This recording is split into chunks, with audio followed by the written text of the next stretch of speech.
अस्सलाम वालेकुम, मैं हूं शाहजेब खानजादा। हुकूमत और वजीर ख़जाना मोहम्मद औरंगज़ेब के दावे अपनी जगह, मगर ना तो मुल्क में बैरूनी सरमायाकारी आ रही है, ना मईशत इस्तेहकाम से तरक्की की तरफ जा रही है और मुल्क में बेरोज़गारी और गुर्बत बढ़ती जा रही है। वर्ल्ड बैंक भी कह रहा है कि पाकिस्तान का ग्रोथ मॉडल ना तो आवाम की आमदनी में इजाफा कर सकता है और ना ही गुर्बत में कमी ला सकता है। एक तरफ मुल्क में बैरूनी सरमायाकारी आने के दावे अब तक हकीकत नहीं बन सके, तो दूसरी तरफ इस माली साल के पहले 3 माह में प्राइवेट सेक्टर ने कोई नया कर्जा नहीं लिया। हालांकि शरह सूद में नुमायां कमी आई है और ये भी मुल्क में कमज़ोर मुआशी सूरत हाल की निशानदही करता है। कमर्शियल बैंक्स की प्राइवेट सेक्टर लैंडिंग 11 साल की कम तरीन सतह पर पहुँच गई है। अगर GDP ग्रोथ देखी जाए तो गुज़िश्ता 4 साल पाकिस्तान की तारीख के बदतरीन साल रहे हैं।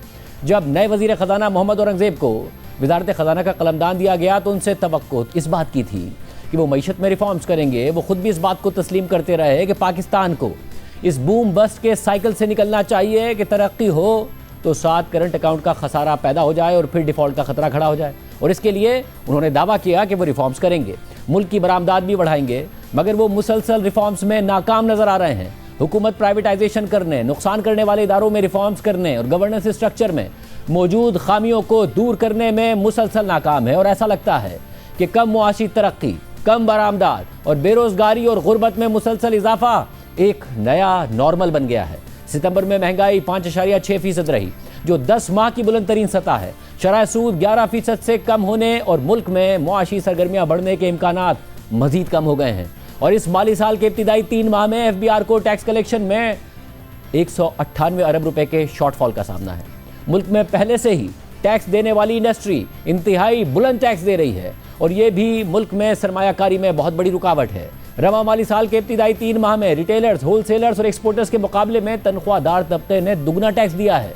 मुल्क में इन्वेस्टमेंट टू GDP रेशो तारीख की कम तरीन सतह पर है, 15% से भी कम 13.7% पर है और मुल्क में बेरोजगारी मुसलसल बढ़ रही है। वर्ल्ड बैंक के मुताबिक पाकिस्तान की 34% नौजवान आबादी बेरोजगार है, यानी 1.5 करोड़ नौजवान, और इन बेरोजगार नौजवानों की तादाद मुसलसल बढ़ रही है। पाकिस्तान के 34% बेरोजगार नौजवानों के मुकाबले में श्रीलंका में यह तादाद तकरीबन आधी यानी 18% है, इंडिया में 24% और बांग्लादेश में 30% है। गुज़िश्ता बरसों में पाकिस्तानी अवाम को 2 खतरात का एक साथ सामना करना पड़ा, यानी कम GDP ग्रोथ और बुलंद शरह महंगाई। माहिर मईशत डॉक्टर हफीज़ पाशा के मुताबिक पाकिस्तान में 75% अवाम एग्रीकल्चर, मैन्युफैक्चरिंग, कंस्ट्रक्शन और होलसेल और रिटेल के शोबों में रोजगार से वाबस्ता हैं। गुज़िश्ता 3 बरसों में होलसेल और रिटेल ट्रेड की औसत तरक्की -0.2%, कंस्ट्रक्शन सेक्टर की -1.6%, मैन्युफैक्चरिंग की -0.3%, जबकि ज़राअत की औसत तरक्की की शरह 3.1% रही। यानी सबसे ज़्यादा रोजगार देने वाले 4 में से 3 सेक्टर्स ने मनफी तरक्की दिखाई। 2023 के पॉपुलेशन और हाउसिंग सर्वे के मुताबिक मुल्क में 1 करोड़ 88 लाख लोग बेरोजगार हैं, यानी 22.1%, और ये मुल्क में बेरोजगारी की गुज़िश्ता 30 साल की बुलंद तरीन सतह है। 1998 में पाकिस्तान में बेरोजगारी 19.7% थी, जो 2017 में घटकर 9.7% हो गई, जबकि 2023 में बढ़कर 22.1% हो चुकी है। यानी सिर्फ 6 साल में मुल्क में बेरोजगारी में 12% का इजाफा हुआ। एक तरफ अवाम बेरोजगार हो रहे थे तो दूसरी तरफ गुज़िश्ता 3 बरसों में औसत महंगाई 19% रही। 2022-23 में महंगाई 29.2%, 2023-24 में 23.4% और 2024-25 में 4.7%। यानी अवाम को बेरोजगारी और इंतहाई बुलंद महंगाई का एक साथ सामना करना पड़ा और जो लोग काम कर रहे थे उनकी भी कमर टूट गई, क्योंकि गुज़िश्ता 3 बरसों में मजबूरी महंगाई 50% से ज़्यादा रही, मगर मजदूरों की औसत आमदनी में सिर्फ 30% का इजाफा हुआ। यानी एक आम मजदूर की हकीकी आमदनी 2022 से लेकर आज तक 20% से ज़्यादा कम हो चुकी है, जिससे मुल्क में गुर्बत में बेपनाह इजाफा हुआ है। अब एक लम्हे के लिए सोचिए कि एक तरफ बेरोजगारी 30 साल की बुलंद तरीन सतह यानी 22% पर पहुँच गई, दूसरी तरफ कंस्ट्रक्शन और दीगर सर्विसेज सेक्टर से वाबस्ता आवाम की हकीकी आमदनी महंगाई की वजह से मजीद गिर गई, जिसकी वजह से गुर्बत की शरह बढ़कर 44% की इंतहाई बुलंद तरीन सतह पर रिपोर्ट की जा रही है। और इस गुर्बत से निपटने के लिए पाकिस्तान को तरक्की करने की ज़रूरत है, मगर वज़ीर ख़जाना मोहम्मद औरंगज़ेब ने खुद इस माली साल में तरक्की का टारगेट ही महज 4.2% रखा था, जो अब मजीद घटकर 3.5% कर दिया है। डॉक्टर हफीज़ पाशा के पाकिस्तान 4.2% का तरक्की का टारगेट भी हासिल कर लेता तो भी बेरोजगारी में 2.5% का इजाफा ही होता। इसलिए पाकिस्तान को कम से कम 5% तरक्की करने की ज़रूरत है। ताकि बेरोजगारी और गुर्बत में इजाफे को रोका जा सके, मगर इसके कोई आसार नजर नहीं आ रहे हैं। मुल्क का इन्वेस्टमेंट टू GDP 13.7% है। प्राइवेट इन्वेस्टमेंट गिरकर 9% पर आ चुकी है, जो कि खित्ते के दीगर ममालिक से बहुत कम है। और यही वजह है कि वजीर ख़जाना मोहम्मद औरंगज़ेब के दावे अपनी जगह, मगर मुल्क में अगर तरक्की के आसार नजर आएंगे तो करंट अकाउंट खसारा एक बार फिर सर उठाएगा। अभी से सर उठा रहा है। मुल्क की बरामदात नहीं बढ़ रही हैं, मुल्क में सरमायाकारी नहीं हो रही है। दूसरी तरफ मुल्क में बैरूनी सरमायाकारी आने के दावे किए गए, मगर वहाँ भी कोई पेशरफ नहीं हो सकी है। इस माली साल में मुल्क में नई बैरूनी सरमायाकारी आने और मौजूदा कंपनियां अपना मुनाफा दोबारा लगाने से ज़्यादा कंपनियां 24 करोड़ आवाम के इस मुल्क से मुनाफा बाहर ले जा रही हैं। कंपनियां अपनी मैन्युफैक्चरिंग पाकिस्तान में ख़त्म कर रही हैं। दोस्त अरब ममालिक की तरफ से अरबों डॉलर्स की सरमायाकारी आने के दावे ज़रूर सामने आए, मगर कोई बड़ी सरमायाकारी नहीं आई। और फिर यह खबर सामने आई कि घरेलू और दीगर इस्तेमाल की मसनूआत बनाने वाली कंपनी प्रॉक्टर एंड गैम्बल ने पाकिस्तान में अपनी मैन्युफैक्चरिंग और कमर्शियल सरगर्मियाँ बंद करने का ऐलान कर दिया और अब कंपनी कंज्यूमर्स को इस खत्ते में दीगर ऑपरेशंस के जरिए मसनूआत फराहम करेगी। शेल, फाइजर, टोटल एनर्जीज और टेलीनॉर हालिया सालों में पाकिस्तान से अपने ऑपरेशंस बेच कर जा चुके हैं। हालांकि पाकिस्तान आबादी के लिहाज से दुनिया का 5वां बड़ा मुल्क है। प्रॉक्टर एंड गैम्बल 1991 में पाकिस्तान में दाखिल हुई, फिर मुल्क की टॉप कंज्यूमर अशिया बेचने वाली कंपनी बन गई। कंपनी के पैम्पर्स, साबुन, सर्फ, शैम्पू, शेविंग फोम्स और रेजर के साथ साथ दीगर मसनूआत घर घर में इस्तेमाल होने लगी। मगर अब इस वक्त पाकिस्तान में सरमायाकारी तो नहीं आ रही है, मुल्क से बाहर सरमायाकारी जा रही है, प्रॉफिट रिपैट्रिएशन हो रही है। कैसे मुल्क आगे बढ़ेगा, ये सवाल मुसलसल उठ रहा है। इस हवाले से हम बात करेंगे। दो साबिक वज़ीर ख़ज़ाना हमारे साथ मौजूद हैं। हमारे साथ डॉक्टर हफीज़ पाशा साहब मौजूद होंगे। इस वक्त हमारे साथ मौजूद हैं अवाम पाकिस्तान पार्टी के सेक्रेटरी जनरल साबिक वज़ीर ख़ज़ाना मिर्ज़ा इस्माइल साहब। मिर्ज़ा इस्माइल साहब, बहुत शुक्रिया मुझे ज्वाइन करने के लिए। साहब, अब इस वक्त मसला ये हो रहा है कि ज़ाहिर ये हुकूमत आई, उसके बाद था कि कहीं डिफ़ॉल्ट का ख़तरा ना हो। डिफ़ॉल्ट से पाकिस्तान को बचाया गया, स्टेबलाइजेशन की तरफ लाया गया, IMF का प्रोग्राम आया, तो एक दफ़ा फिर ये वादा किया गया कि हम इस बूम बस्ट के साइकिल से अब निकलने जा रहे हैं। अब होंगे मईशत में रिफॉर्म्स, अब आएगी मुल्क में बैरूनी सरमायाकारी और डोमेस्टिक सरमायाकारी भी होगी और मुल्क अब एक्सपोर्ट लेड ग्रोथ के जरिए आगे बढ़ेगा। एक्सपोर्ट्स में उस तरीके का इजाफा हो नहीं रहा, बैरूनी सरमायाकारी आ नहीं रही, डोमेस्टिक इन्वेस्टर परेशान है।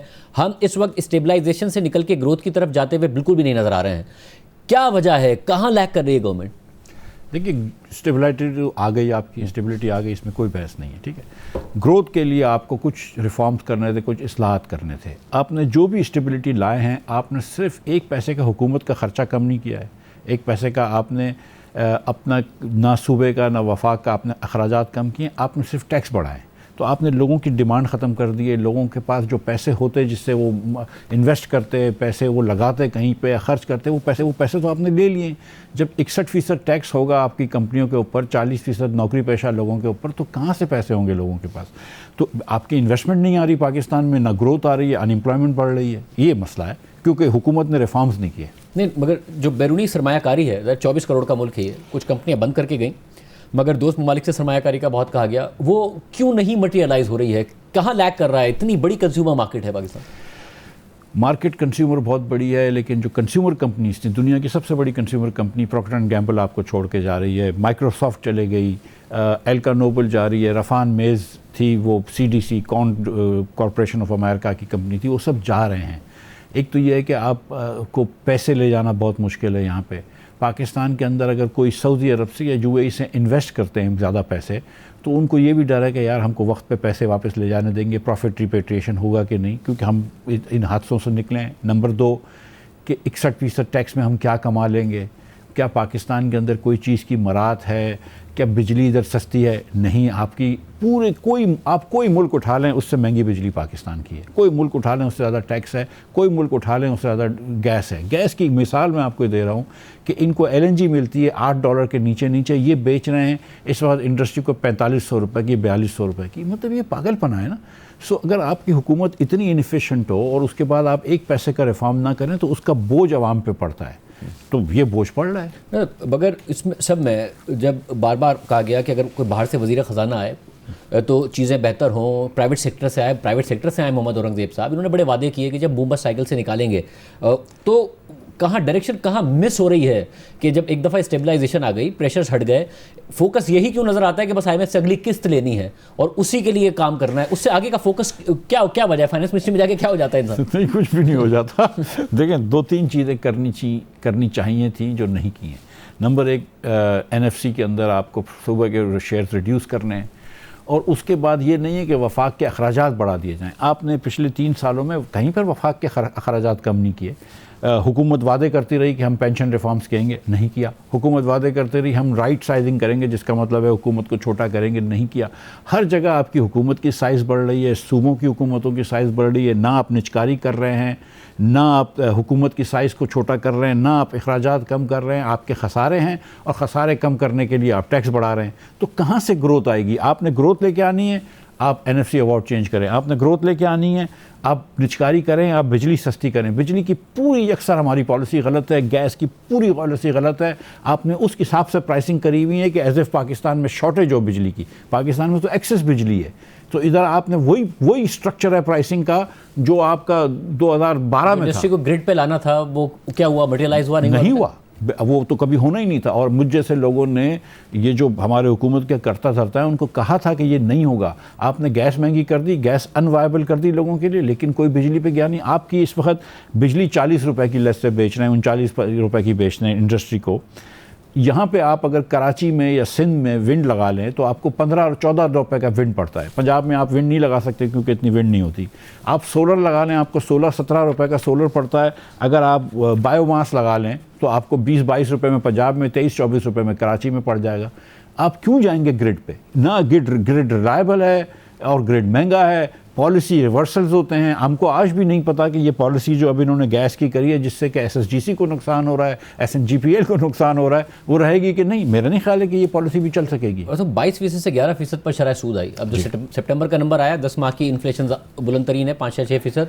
और अब खतरात पैदा हो रहे हैं, फ्लड्स भी आए कि शॉर्टेजेस की वजह से अब इन्फ्लेशन दोबारा राइजिंग ट्रेंड पे जाएगी। तो अब ये तवक्को ना की जाए कि 11% से नीचे इंटरेस्ट रेट्स आते, कुछ प्राइवेट सेक्टर ऑफटेक होता है, क्योंकि 11% में भी प्राइवेट सेक्टर ऑफटेक में इजाफा ही नहीं हो रहा है, उल्टा रिटायर होने। देखिए, एक तो ये है कि आप बैंकों के ऊपर जितना भी इल्ज़ाम धर लें कि वो नफ़े कर रहे हैं और हुकूमत को बोरो कर रहे हैं, तो हुकूमत की एक एपेटाइट इतनी बड़ी है कि सारे पैसे आपको हुकूमत को देने पड़ते हैं। नंबर 2, इंटरेस्ट रेट्स आपने कम किए हैं, लेकिन आपका जो इन्फ्लेशन रेट है, आपने खुद कहा 6% है। 6% अगर इन्फ्लेशन रेट है, इसका मतलब है कि रियल इंटरेस्ट रेट जो है 5% कम अज़ कम, प्लस 2% ऊपर कायबोर के लगते हैं।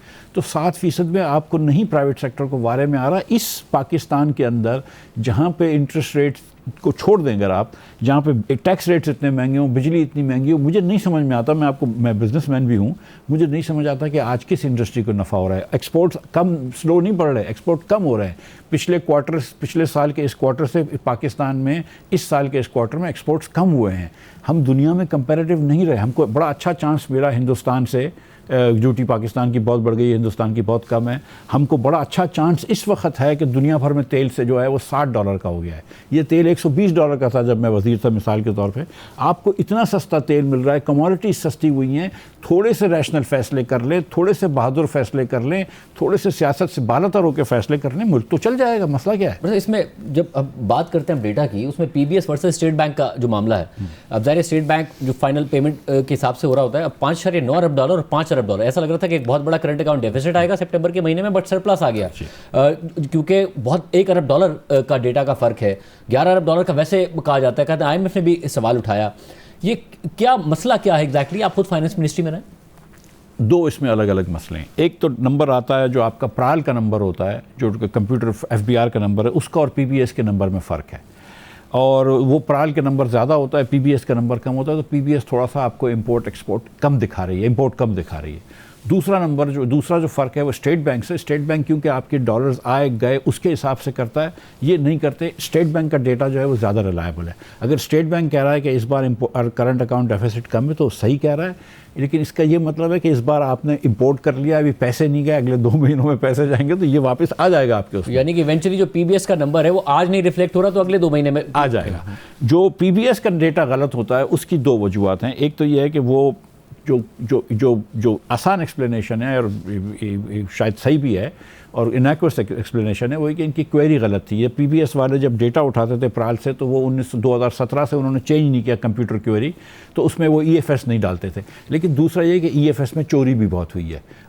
जो EFS वो होता है कि लोग एक्सपोर्ट फैसिलिटेशन स्कीम में ले आते हैं अपने पास रख, लेकिन उसकी बरामद नहीं करते, उसको लोकल मार्केट में बेच देते। तो दोनों इसके अंदर आंसर शामिल हैं। अगर इवेंचुअली रिफ्लेक्ट होना है तो इसका मतलब है कि इस वक्त करंट अकाउंट के जो खसारे के आसार हैं वो नुमायाँ होने लगे हैं, क्योंकि 2 महीने में हुआ, फिर तीसरे महीने में सरप्लस आ गया, बट आप कह रहे हैं कि जो $900 मिलियन का डिफरेंस आ रहा है यार, $1 अरब का, वो आगे आ जाएगा। तो इसका तो मतलब है कि हमें इस दफ़ा एक ऐसी सिचुएशन का सामना है जिसमें ग्रोथ 3-3.5% की और करंट अकाउंट सर उठा रहा है। तो इसमें तो ये ग्रोथ तो कम से कम थोड़ा सा पिकअप करेगा, करंट अकाउंट सर उठा रहा है।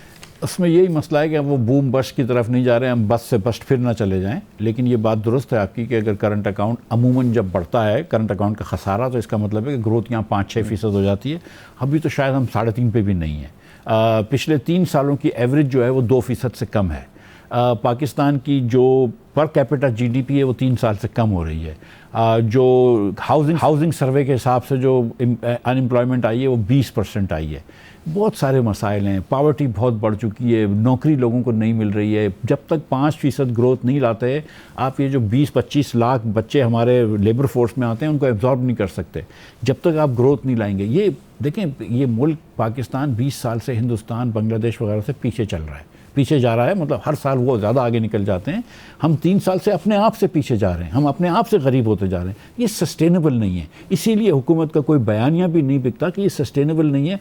अब हुकूमत को चाहिए कि वो 2-4-6 जो बड़े काम हैं, NFC करना, पेंशन रिफॉर्म्स करना, थोड़ी सी डाउन साइजिंग करना और टैक्स रेट्स कम करना, वो कर दे।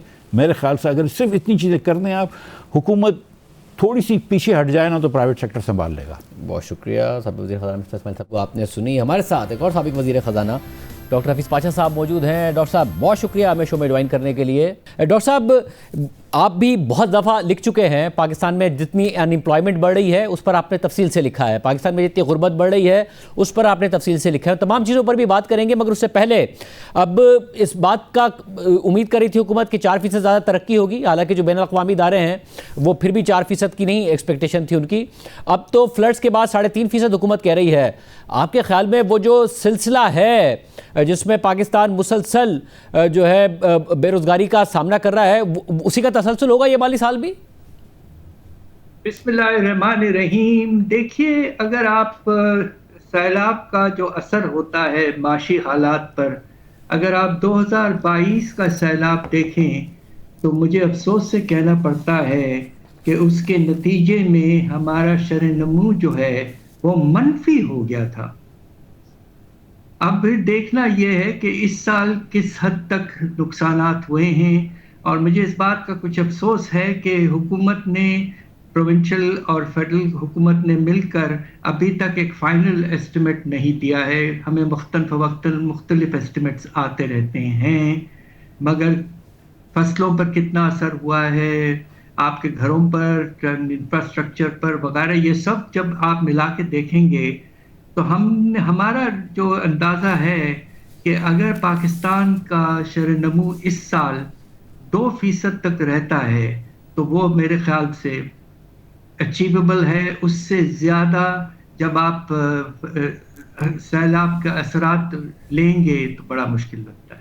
अच्छा, पर अगर सैलाब ना आते तो आपको लग रहा है कि 4.2% पाकिस्तान अचीव कर लेता है, आपको उस पर भी लग रहा था, खदशात थे? देखिए, बात यह है कि पाकिस्तान में जो सबसे बड़ा मसला जो लॉन्ग रन में है इस वक्त रहेगा कि हमारा इन्वेस्टमेंट लेवल जो है वो हद से ज़्यादा गिर चुका है। और ये आप सोचिए कि जो सबसे डायनामिक और तेज़ रफ्तार शोबा, सनती शोबा, उसमें इन्वेस्टमेंट का लेवल इस हद तक गिर चुका है कि 2025 में आपका इन्वेस्टमेंट लेवल 25 साल पहले के रियल लेवल से कम है। तो जब आपके यहाँ इन्वेस्टमेंट इस हद तक कम हो जाता है, खुदा न खास्ता और ना कम हो, तो उसके नतीजे में आपका शरह-ए-नमू मुतासिर होता है। इस वक्त पाकिस्तान की economy given the current trends बड़े मुश्किल से 3 से 3.5% की इकॉनमी है, जबकि बाकी हमारे करीब के मुल्क वगैरह जो हैं उन सब के शरह-ए-नमू 5 से 6% की रेंज में। मगर सब पाकिस्तान में माजी में ये मसला रहा कि बूम बस्ट साइकिल होता था, कि जैसे ही थोड़ी सी तरक्की आती थी तो साथ करंट अकाउंट खसारा आता था। अब पीबीएस के जो नंबर आए उसमें 5.9 अरब डॉलर की पाकिस्तान की इंपोर्ट्स थी, बट स्टेट बैंक का जो नंबर आया वो तकरीबन 900 मिलियन डॉलर्स कम है, जिसकी वजह से हमने सितंबर में करंट अकाउंट सरप्लस दे दिया, मगर 3 माह में फिर भी करंट अकाउंट डेफिसिट है 500 मिलियन डॉलर्स का। तो क्या इस दफ़ा ये हो रहा है कि करंट अकाउंट कहीं ना कहीं सर उठा रहा है, नंबर्स पर भी सवाल उठ रहा है, मगर ग्रोथ के आसार फिर भी नहीं नजर आ रहे? देखिए, अगर आप पिछले क्वार्टर यानी कि अप्रैल टू जुलाई के क्वार्टर से आप कंपैरिजन करें हमारे तिजारती खसारे का, तो पिछले क्वार्टर में सरप्लस था 177 मिलियन डॉलर, और अब वो गिर के तकरीबन 600 मिलियन डॉलर मनफी हो चुका है। तो काफ़ी नुमाया तौर पर इसमें अफसोस से कहना पड़ता है कि कुछ खराबी आई है। और अब आप सोचिए कि एक क्वार्टर में अगर 600 मिलियन डॉलर का डेफिसिट है, तो एवरेज ले लें आप तो रफली ये 2.4 अरब डॉलर तक पहुंच जाएगा, जबकि आईएमएफ के साथ आपका जो फॉर्मल टारगेट एग्रीमेंट है वो 1.5 यानी कि 1.5 अरब डॉलर का है। तो ऑलरेडी हम डिविएट करना शुरू हो गए हैं फ्रॉम द प्रोग्राम टारगेट्स। तो भाई साहब, मगर फिर अगर हम टारगेट से डेविएट कर रहे हैं, इंपोर्ट्स बढ़ना या करंट अकाउंट डेफिसिट का आना, वो भी ग्रोथ में क्यों नहीं उस तरीके से रिफ्लेक्ट हो रहा है कि कम से कम ग्रोथ का नंबर नजर आए? ये तो ग्रोथ भी कम, करंट अकाउंट भी सर उठाने लगे, ये क्या और ज्यादा खदशे की बात है? देखिए, बात यह है कि इसमें जो कमी आई है पिछले क्वार्टर के कंपैरिजन में, उसकी नुमाया वजह एक्सपोर्ट्स में तो इजाफा है अल्लाह के फजल से, खासतौर पे हमारे गुड्स के एक्सपोर्ट्स में, मगर जो कमी आई है जिस पर अभी तक कुछ जिक्र कम हुआ है कि पिछले quarter April to June quarter के कंपैरिजन में आपके रेमिटेंसेस जो हैं, जो वर्कर्स हमें भेजते हैं, जो बहुत अहम है और जिसकी वजह से पिछले साल हम सरप्लस में चले गए थे करंट अकाउंट में, उसमें पिछले क्वार्टर के कंपैरिजन में इस क्वार्टर जो खत्म हुआ है जुलाई टू सितंबर, उसमें 60% की कमी आई है, तकरीबन 700 मिलियन डॉलर। ये जरा वरिंग ट्रेंड है कि क्यों रेमिटेंसेस गिरना शुरू हो गए हैं। और सब, और ऐसी सूरत हाल में आपने जो मुख्तलिफ आर्टिकल्स लिखे उसमें आपने पहले तो ये एक में ये बताया कि पाकिस्तान में जो बेरोज़गारी है, क्योंकि 3 सालों में जो तरक्की की शरह है वो बहुत कम रही, और मुख्तलिफ सेक्टर्स भी आपने आइडेंटिफाई किए जो 75% पाकिस्तान में एम्प्लॉयमेंट देते हैं, जिसमें एग्रीकल्चर है, जिसमें होलसेल रिटेल है और कंस्ट्रक्शन है, कि उनमें जो परफॉर्मेंस थी उसके बाद बेरोज़गारी में बहुत इजाफा हुआ। तकरीबन जो बहुत बड़ी यूथ है वो अनएम्प्लॉयड है पाकिस्तान में, मगर साथ में क्योंकि महंगाई बहुत ज़्यादा थी तो उससे जो रोज़गार जिनके पास था उनकी भी रियल इनकम बुरी तरीके से मुतासिर हुई, और गुर्बत जो है वो फिर 42% पर पहुंचना, तो अवाम की मुश्किलात जारी रहेंगी इस तरीके से। देखिए, मुझे बेपनाह अफसोस से कहना पड़ता है कि पिछले 3 साल से जो हालात रहे हैं, खास तौर पे आपके इस पिछले सैलाब के बाद, तो नतीजा ये हुआ है कि तारीख के बुलंद लेवल पर खुदा न खास्ता बेरोजगारी का पैमाना 22% अनएम्प्लॉयमेंट रेट, और हमारे जो नौजवान हैं उसमें तकरीबन 1.50 करोड़ नौजवान बिल्कुल कुछ नहीं कर रहे हैं, ना तो वो कोशिश कर रहे हैं नौकरी की, ना वो कहीं एजुकेशन सिस्टम में है, बिल्कुल ही आइडल या बिल्कुल बेकार से बैठे हुए हैं। ये इस तरह के आदाद शुमार मैंने तो पिछले काफ़ी सालों से पाकिस्तान पे रिसर्च किया है, ये ऐसे आदाद शुमार हमने कम देखे हैं पाकिस्तान की तारीख में, और ये इस लिहाज से बहुत परेशान हुए। मतलब, और आपने तो ये भी लिखा कि अगर इवन 4.2% जो हुकूमत ने टारगेट किया था, अगर तरक्की उतनी भी हो जाती तब भी तकरीबन 25 लाख लोगों के अनएम्प्लॉयमेंट में इजाफा होता, इसलिए हमें 5% से ऊपर जाना पड़ेगा। मगर अब वो 4.2% भी अचीव नहीं होगा तो अनएम्प्लॉयमेंट और गुर्बत में और इजाफा होगा। यही तो खुदा न खास्ता अफसोस की बात है। और आपने बहुत मुनासिब एक और बात भी कही कि जिन लोगों के पास रोजगार हैं उनकी आमदनी में इतना इजाफा नहीं हो रहा है, इसलिए कि डिमांड कम है। खासतौर पे जो सेक्टर अब मुतासिर बहुत हो रहा है वो कंस्ट्रक्शन सेक्टर, उसमें भी अब कमी आ रही है। तो लिहाजा अब ये सोचना है कि पाकिस्तान को इस खुदा न खास्ता इस दलदल से, जिससे बेशुमार हमारे ख़ानदान घराने मुतासिर हुए हैं, उनको किस तरह निकाला जाए। मेरी अपनी राय ये है कि एक वक्त हमारे इस वक्त के प्राइम मिनिस्टर साहब ने एक बहुत मुनासिब बात की थी कि चार्टर ऑफ द इकॉनमी एक पॉलिटिकल कंसेंसस के थ्रू तैयार होना चाहिए और उसको सख्ती से इम्प्लीमेंट करना चाहिए। मेरी नाचीज राय ये है कि वक्त आ गया है कि अब आप ये बिल्कुल फाइनलाइज करें। साहब, और गुज़िश्ता बरसों में मुख्तलिफ वज़राए ख़जाना आए, वो कहते थे हम रिफॉर्म्स करेंगे, स्टेबिलिटी आती थी, मगर IMF के प्रोग्राम में होते हुए बस उनका फोकस यही होता था कि किसी तरीके से अगला स्टाफ लेवल एग्रीमेंट हो जाए, अगली किस्त मिल जाए। अब जब ये मोहम्मद औरंगज़ेब साहब आए हैं डॉक्टर साहब, तो उनके भी दावे ये थे कि अब हम बूम बस साइकिल में नहीं जाएंगे और हम रिफॉर्म्स करके दिखाएंगे। क्या उनका फोकस भी अब यही नज़र आता है कि बस किसी तरीके से IMF की किस्त मिल जाए, IMF की शराइत किसी भी तरीके से पूरी हो जाए, उनमें रहते हुए कोई रिफॉर्म ऐसा जिससे मुल्क तरक्की की राह पर चले, वो आपको दिख रहा है? रिफॉर्म्स में दो शोबे ऐसे हैं जिस पर रिफॉर्म्स की बेपनाह ज़रूरत है। एक तो आपके बरामदात जो मुतासिर हो रहे हैं, और अब आप ये देखिए कि पिछले क्वार्टर के लिहाज से आपके एक्सपोर्ट्स में सिर्फ 3% का इजाफा हुआ है।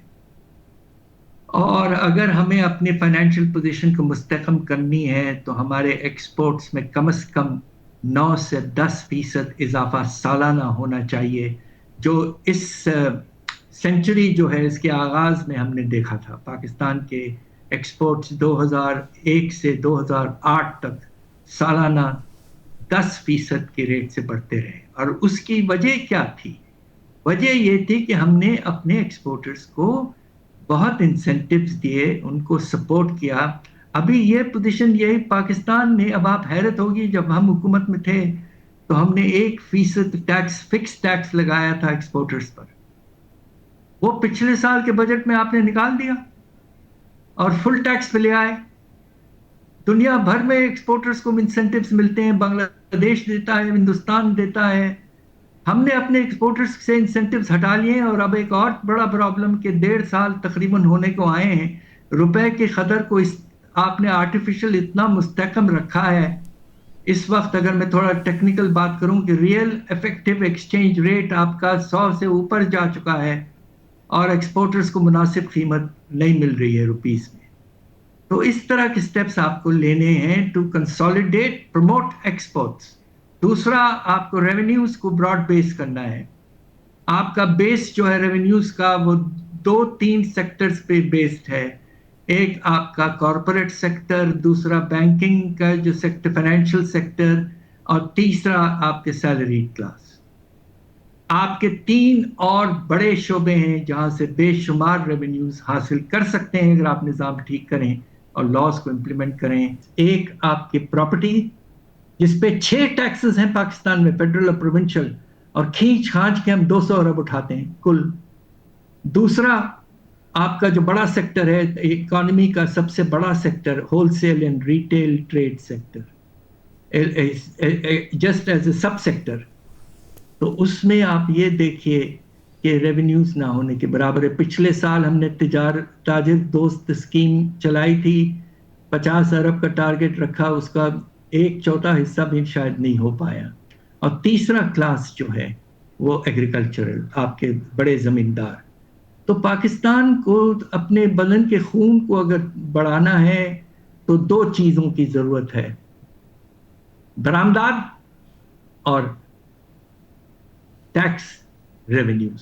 उसके नतीजे में इकॉनमी फिर से आगे बढ़ना शुरू हो जाएगी, खासतौर पर जब आप टैक्स रेवेन्यूज अपने इंफ्रास्ट्रक्चर और डेवलपमेंट प्रोजेक्ट्स की तरफ ले जाएंगे।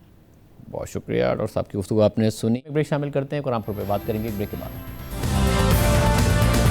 मुलाजमत पेशा खवातीन के इंतहाई ज़रूरी हक मैटरनिटी लीव के हवाले से एक अहम फैसला सामने आया है। ये फैसला वफाकी मोहतसिब बराए इंसदाद हिरासानी यानी federal ombudsperson for protection against harassment of women at the work place ने जारी किया है, जिसमें एक खातून जिन्हें मैटरनिटी लीव के दौरान नौकरी से निकाल दिया गया था, उनकी दरख्वास्त पर नौकरी से निकालने वाली कंपनी पर 10 लाख रुपए जुर्माना आयद किया गया है। जिसमें से 8 लाख रुपए खातून को बतौर मुआवजा दिया जाना है, जबकि 2 लाख रुपए जुर्माने की मद में कौमी खजाने में जमा कराने का हुक्म दिया गया है। साथ ही कंपनी की जानिब से खातून की बरतरफी को कलअदम करार देते हुए करार दिया गया है कि खातून की नौकरी उसी तारीख से बरकरार है जिस तारीख को उन्हें बरतरफ करने का लेटर जारी किया गया था, और साथ ही वो नौकरी से जुड़े हुए तमाम हुकूक की भी हकदार हैं। ये शिकायत खातून की जानिब से इस्लामाबाद में मौजूद एक IT कंपनी के खिलाफ दायर की गई थी, जिसमें इस कंपनी के CEO के जरिए कंपनी पर protection against harassment of women at the work place act 2010 के तहत सिनफी इम्तियाज का इल्ज़ाम लगाया गया था। वफाकी मोहतसिब बराए इंसदाद हिरासानी के फैसले के जुलाई 2022 में शिकायत कुनंदा खातून ने बतौर HR मैनेजर मज़कूरा कंपनी में नौकरी शुरू की। खातून ने मुल्जिम यानी कंपनी के CEO को अपनी मैटरनिटी लीव के बारे में आगाह किया, जो ड्यू प्रोसेस के बाद 8 मार्च 2024 को मंजूर कर ली गई, और ये छुट्टियाँ 14 मार्च 2024 से 14 जून 2024 तक के लिए दी गई थी। मगर जब खातून मैटरनिटी लीव पर थीं तो उन्हें 24 अप्रैल 2024 को टर्मिनेशन यानी नौकरी से बरतरफी का नोटिस मौसूल हो गया, और इस नोटिस में टर्मिनेशन की ये वजह बताई गई कि HR टीम में मसाइल की वजह से कंपनी उन्हें नौकरी पर बरकरार नहीं रख सकती। फैसले के मुताबिक खातून ने मैटरनिटी लीव के दौरान अपनी बरतरफी के खिलाफ 6 मई 2024 को मुल्जिम को एक कानूनी नोटिस भेजा। मज़कूरा पस मंज़र के तनाजुर में खातून ने federal ombudsperson for protection against harassment of women at the work place के सामने रिलीफ के लिए मौजूदा शिकायत दायर की और इस्तदा की है कि करार दिया जाए कि बरतरफी का ये ऑर्डर खातून के आइन में फराहम किए गए बुनियादी हुकूक की खिलाफ वर्जी और उनके मुनाफी है। साथ ही ये order protection against harassment of women at the work place act 2010 और तरमीमी एक्ट 2022 के तहत हिरासानी है। इंसाफ के मफाद में बरतरफी के इस ऑर्डर को कलअदम करार दिया जाए। मुल्जिम को हिदायत दी जाए कि वो बरतरफी की तारीख से बहाली की तारीख तक शिकायत कुनंदा खातून के तमाम वाजबात अदा करे। इंसाफ के मफाद में मुल्जिम को यह हिदायत भी दी जाए कि वो खातून को मुनासिब मुआवजा अदा करे, और साथ ही मौजूदा कानूनी कार्रवाई में आने वाले अखराजात भी खातून को अदा करे। जबकि मुल्जिम को यह हिदायत भी दी जाए कि वो मैटरनिटी से मुताल्लिक पॉलिसी में मुनासिब तरमीम करे और एक जामे पॉलिसी मुरत्तिब करे, ताकि मैटरनिटी से मुताल्लिक हर किस्म के इम्तियाज़ यानी डिस्क्रिमिनेशन का खात्मा हो और आइन के आर्टिकल 34 पर मुकम्मल अमल दरामद यकीनी बनाया जाए। इसके अलावा इंसाफ के मफाद में मुल्जिम पर यह पाबंदी लगाई जाए कि वो शिकायत कुनंदा खातून के खिलाफ किसी भी हिरासानी या धमकी आमेज अमल का इर्तिकाब ना करे। इसके बाद वफाकी मोहतसिब बराए इंसदाद हिरासानी ने केस की समाअत की तफसीलात फैसले में शामिल की हैं और लिखा है कि खातून के दावे और शिकायत की मुखालफत करते हुए मुल्जिम की जानिब से टेक्निकल और हक़ाइक़ पर मबनी एतराज़ात उठाए गए। मुल्जिम की जानिब से बुनियादी एतराज़ ये था कि यह शिकायत protection against harassment of women at the work place act 2010 के तहत हिरासानी के ज़मरे में नहीं आती। फैसले के मुताबिक दोनों फरीक़ैन ने अपने शवाहिद पेश किए। प्रोसिक्यूशन के गवाह की हैसियत से खातून का बयान रिकॉर्ड कराया गया। उन्होंने दस्तावेजी शवाहिद भी पेश किए, जबकि शिकायत कुनंदा खातून पर दूसरे फरीक को जिरह का मौका भी दिया गया। साथ ही मज़कूरा कंपनी की जानिब से ऑथराइज नुमाइंदे ने डिफेंस के गवाह के तौर पर अपना बयान रिकॉर्ड कराया और उन्होंने भी दस्तावेजी शवाहिद पेश किए और उन पर मुखालिफ फरीक की जानिब से जिरह भी की गई। दोनों फरीक़ैन के शवाहिद रिकॉर्ड होने के बाद फरीक़ैन के वकला ने अपने अपने मौक़िफ़ के हक़ में हतमी दलाइल भी पेश किए। मुल्जिम के वकील ने यह मौक़िफ़ भी इख्तियार किया कि छुट्टी के दौरान खातून ने किसी और कंपनी में मुलाजमत इख्तियार कर ली थी, इसलिए इस खातून ने कंपनी में अपने तमाम हुकूक अगर कोई थे तो वो खुद ही छोड़ दिए या उनसे महरूम हो गई। इसके बाद फैसले में लिखा गया है कि दस्तयाब रिकॉर्ड और मुल्जिम के अपने तस्लीम किए गए मौक़िफ़ के मुताबिक 14 मार्च 2024 से 14 जून 2024 तक खातून की मैटरनिटी लीव मंजूर की गई थी और इस सूरत हाल के तहत शिकायत कुनंदा खातून को 15 जून 2024 को अपनी ड्यूटी दोबारा संभालनी थी। ताहम कंपनी ने 24 अप्रैल 2024 को नौकरी से बरतरफी का लेटर जारी कर दिया, यानी खातून की मैटरनिटी लीव ख़त्म होने से तकरीबन 2 महीने पहले नौकरी से निकाल दिया गया। इस लेटर में HR टीम में मसाइल को बरतरफी की वजह करार दिया गया था। ताहम HR टीम में इन मुबैना मसाइल के बारे में कोई तफसीली वजाहत नहीं दी गई। फैसले के मुताबिक ये सवाल पैदा होता है कि वो कौन से मसाइल थे और कौन से ऐसे गैर मामूली हालात थे कि जिन्होंने मुल्जिम कंपनी को मजबूर किया कि वो खातून की मंजूर शुदा मैटरनिटी लीव के दौरान ही टर्मिनेशन का लेटर जारी करे। इस हवाले से मुल्जिम की जानिब से कोई ठोस या माकूल वजह पेश नहीं की गई। कंपनी के नुमाइंदे जिन्होंने बयान रिकॉर्ड कराया था वो भी इत्मीनान बख्श तरीके से कंपनी के मज़कूरा मौक़िफ़ को साबित या वाज़ेह ना कर सके। इसके बरक्स उन पर की गई जिरह के मोहताज जायज़े से इंकिशाफ होता है कि उन्हें इस मामले के हवाले से फ़र्स्ट हैंड इन्फॉर्मेशन ही नहीं थी, बल्कि उन्हें ये मालूमात कंपनी के डायरेक्टर की जानिब से मिली थी, जो खुद इस मुकदमे में बतौर गवाह पेश नहीं हुए। जबकि जिरह के दौरान डिफेंस के पहले गवाह यानी कंपनी के गवाह ने साफ अल्फाज में तस्लीम किया कि अगर किसी खातून को मंजूर शुदा मैटरनिटी लीव के दौरान बरतरफ किया जाए और ऐसा दोनों फरीक़ैन की बाहमी रजामंदी से ना किया गया हो तो ये अमल सिनफी इम्तियाज़ के मुतरादिफ होता है। उन्होंने मज़ीद एतराफ़ किया कि रिकॉर्ड पर ऐसा कोई सबूत मौजूद नहीं है कि जो ये साबित करे कि खातून ने बाहिमी रजामंदी से बरतरफी की दरख्वास्त दी हो। फैसले में मज़ीद लिखा है कि अब जबकि यह बात रिकॉर्ड पर साबित और तस्लीम शुदा है कि शिकायत कुरुंदा खातून को मैटरनिटी लीव के दौरान यानी उसके ख़त्म होने से तकरीबन 2 महीने पहले ही बरतरफ कर दिया गया, तो यह ज़रूरी है कि कंपनी के इस इक़दाम के असरात और कानूनी हैसियत का जायज़ा लिया जाए। पाकिस्तान के आइन के आर्टिकल 35 और 37 के तहत रियासत पर यह जिम्मेदारी आयद होती है कि वो शादी, ख़ानदान, माँ और बच्चे का तहफ़्फ़ुज़ करे और इस मकसद के तहत मुलाजमत पेशा ख़वातीन को मैटरनिटी के हुकूक की फराहमी यकीनी बनाए।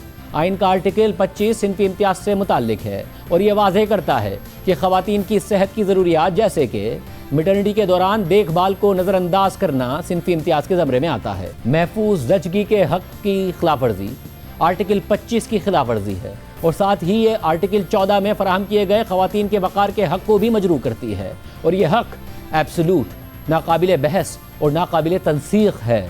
आइन ने मुलाजमत पेशा ख़वातीन के लिए मैटरनिटी लीव को महफूज ज़चगी के हवाले से लाजमी करार दिया है और जैसे कि महफूज ज़चगी हर औरत का बुनियादी हक़ है, तो वैसे ही मैटरनिटी लीव का हक़ भी इसी दर्जे का होना चाहिए। फैसले में मज़ीद लिखा है कि आइन और मुल्की क़वानीन मजमूई तौर पर मैटरनिटी राइट्स के एतराफ़ के ज़रिए ख़वातीन के तहफ़्फ़ुज़ और उन्हें बाइख्तियार बनाने को यकीनी बनाते हैं।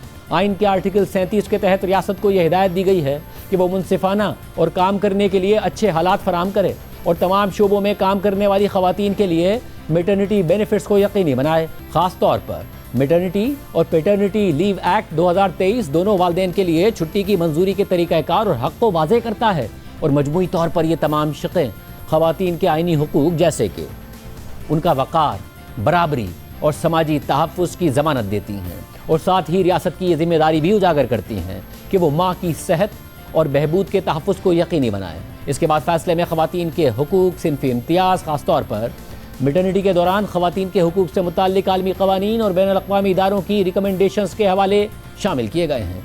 सिनफ़ी इम्तियाज़ से जुड़े मुख्तलिफ़ केसेस का हवाला दिया गया है और फिर मौजूदा केस पर वापस आते हुए लिखा गया है कि जहाँ तक मुल्ज़िम के इस मौक़िफ़ का ताल्लुक है कि खातून ने मैटरनिटी लीव के दौरान किसी दूसरी कंपनी में मुलाजमत इख्तियार कर ली थी, लिहाजा वो पहली कंपनी में अपने हक़ से महरूम हो जाती है, तो ये मौक़िफ़ गैर मुतालिका और नाकाबिल कबूल है। खातून की पहली कंपनी से अपनी बरतरफी का लेटर जारी होने के बाद किसी दूसरी कंपनी में मुलाजमत इख्तियार करने को इस अंदाज से नहीं देखा जा सकता कि वो पहली कंपनी के खिलाफ अपनी शिकायत के इजाले के लिए मौजूदा दरख्वास्त दायर नहीं कर सकती।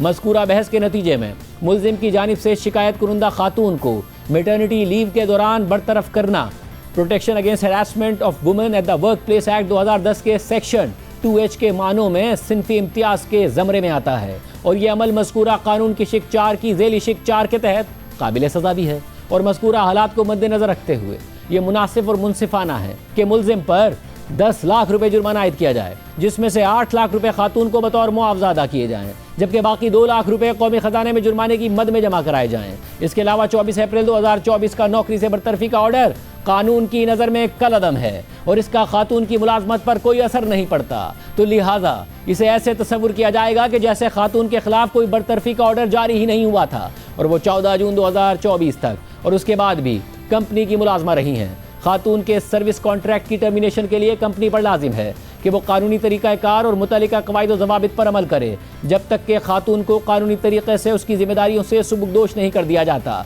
तब तक उसे कंपनी की मुलाजमत तस्वुर किया जाएगा और वो अपनी मुलाजमत से जुड़े हुए तमाम बेनिफिट्स की हकदार होंगी। फैसले में मज़ीद लिखा है कि फैसले का इख्तिताम करने से पहले ये मुनासिब है कि तमाम मुतल्लिका फ़रीक़ैन जिन पर protection against harassment of women at the work place act 2010 का इतलाक़ होता है, उनको ये याद दहानी कराई जाए कि वह ख़वातीन के बुनियादी हुकूक से मुताल्लिक़ आइनी दफ़ात पर सख्ती से अमल दरामद को यकीनी बनाएं और साथ ही बैनुल अक़वामी इदारों के साथ मुआहिदों के तहत आयद होने वाली जिम्मेदारियों को भी पूरा करें। इन उसूलों पर लेटर एंड स्पिरिट के तहत अमल करना ज़रूरी है ताकि ये ज़ाहिर हो कि हम एक महज़्ज़ब और ज़िम्मेदार मुआशरा हैं जो अपनी मुलाजमत पेशा ख़वातीन को एहतराम और वक़ार फराहम करता है और उन्हें एक खुशगवार, महफूज और साजगार माहौल में काम करने के मसावी मौक़े देता है। ऐसे में माहौल में तहफ़्फ़ुज़, सलामती, मुनसिफ़ाना मुआवजा, मैटरनिटी और छुट्टी के हुकूक, वक़ार, इज़्ज़त नफ्स और दीगर मुआशी और समाजी हुकूक लाजमी तौर पर शामिल हैं, जबकि साथ ही इस माहौल में मुलाजमत की हिरारकी में जायज़ मकाम फराहम करना भी शामिल है।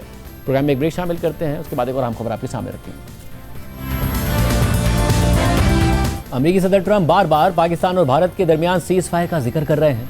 साथ ही ट्रंप ने रूसी तेल की खरीदारी के मामले पर भी वज़ीर आज़म मोदी पर दबाव डाल रखा है और वो बार बार दावा कर रहे हैं कि मोदी ने उन्हें रूसी तेल ना खरीदने की यकीन दहानी करा दी है। मगर भारतीय वज़ीर आज़म नरेंद्र मोदी सदर ट्रंप के बयानात पर कोई वाज़ेह जवाब नहीं दे पा रहे हैं और ट्रंप के इन्हीं बयानात और मोदी की खामोशी की वजह से उन्हें भारत में अपोजिशन की जानिब से सख्त तनकीद का सामना करना पड़ रहा है। कल व्हाइट हाउस में गुफ्तगू करते हुए सदर ट्रंप ने एक बार फिर कह दिया कि उन्होंने तिजारत के जरिए पाकिस्तान और भारत के दरमियान जंग खत्म करवाई। ट्रंप ने मजीद बताया कि उन्होंने मोदी से फोन पर बात करते हुए उन्हें कहा कि पाकिस्तान के साथ अब जंग ना करें। I just spoke to your Prime Minister today. We had a great conversation.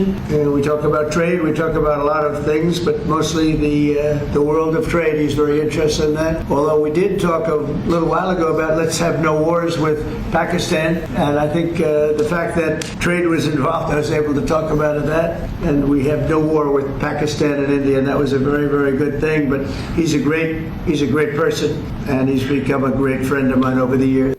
इसके अलावा ट्रंप ने मोदी से टेलीफोनिक गुफ्तगू का हवाला देते हुए एक बार फिर भारत की जानिब से रूसी तेल की खरीदारी का जिक्र किया और कहा कि मोदी ने मुझे यकीन दिलाया है कि भारत रूसी तेल की खरीदारी कम कर देगा। I love the people of India, and we're working on some great deals between our countries. I spoke to Prime Minister Modi today, as I mentioned before, and we just have a very good relationship. And he's not going to buy much oil from Russia. He wants to see that war end as much as I do. He wants to see the war end with Russia, Ukraine. And as you know, they're not going to be buying too much oil. So they've cut it way back, and they're continuing to cut it way back. सबके बाद भारतीय media दावा कर रहा है कि America और भारत के दरमियान ट्रेड डील होने वाली है, टैरिफ्स कम होने वाले हैं। सदर ट्रंप ये मुसलसल बयान दे रहे हैं, मगर इन दोनों मामलात पर मुकम्मल तौर पर मोदी खामोश हैं। ट्रंप से होने वाली हालिया गुफ्तगू पर मोदी ने एक्स पर पोस्ट करते हुए लिखा कि सदर ट्रंप, आपकी फ़ोन कॉल और दिवाली की मुबारकबाद के लिए शुक्रिया। उम्मीद है कि रोशनी के इस त्यौहार पर हमारी दोनों अजीम जमहूरियतें उम्मीद की रोशनी से दुनिया को मुनव्वर करती रहेंगी और हर किस्म की दहशतगर्दी के खिलाफ मुत्तहिद खड़ी रहेंगी। यानी मोदी कह रहे हैं कि अब उनकी ट्रंप से बात हो गई है, मगर उनकी जानिब से अब भी अहम मामलात पर खामोशी इख्तियार की गई, जिस पर एक बार फिर भारत में उनकी अपोजिशन जमात कांग्रेस ने उन्हें सख्त तनकीद का निशाना बनाया है और एक्स पर वीडियो पोस्ट की है और लिखा है कि नरेंद्र मोदी एक डरपोक वज़ीर आज़म। इसके अलावा कांग्रेस ने एक और पोस्ट में मोदी और ट्रंप की तस्वीर लगाई है, जिसमें लिखा है कि ट्रंप ने 56 बार कहा है कि उन्होंने पाक भारत जंग ख़त्म करवाई। आम बात यह है कि सदर ट्रंप दोबारा इक़्तिदार में आने के बाद ख़ुद को एक आलमी पीस मेकर के तौर पर पेश कर रहे हैं। वो बार बार ये दावा करते नजर आते हैं कि उन्होंने पाकिस्तान और भारत की जंग समेत दुनिया की 8 मुख्तलिफ जंगें ख़त्म करवाने में किरदार अदा किया है। ताहम ट्रंप को यूक्रेन और रूस के दरमियान तकरीबन 4 साल से जारी तवील जंग ख़त्म करवाने में कोई कामयाबी हासिल नहीं हो सकी है। हालांकि सदर बनने से पहले ट्रंप अपनी इंतखाबी मुहिम के दौरान बार बार ये दावा करते रहे कि अगर वो सदर बन गए तो सिर्फ 24 घंटों में रूस और यूक्रेन की जंग ख़त्म करवा देंगे। मगर सदारत संभालने के तकरीबन 10 माह बाद भी उन्हें इस हवाले से कोई खातिर ख्वाह कामयाबी नहीं मिल सकी है। इस दौरान कई बार कुछ पेशरफ्त ज़रूर हुई। उनकी रूसी सदर पुतिन से अहम मुलाकात भी हुई और उन्होंने यूक्रेनी सदर ज़ेलेंस्की पर जंगबंदी के लिए खासा दबाव भी डाला, लेकिन इन तमाम कोशिशों के बावजूद ट्रंप जंग ख़त्म करवाने में नाकाम रहे हैं। हाल ही में ट्रंप ने ऐलान किया था कि वो जल्द ही रूसी सदर पुतिन से एक बार फिर मुलाकात करेंगे ताकि जंग के खात्मे की राह निकल सके, मगर अब ये मुलाकात भी मनसूख कर दी गई है। आज के प्रोग्राम में इतना ही। अल्लाह हाफ़िज़।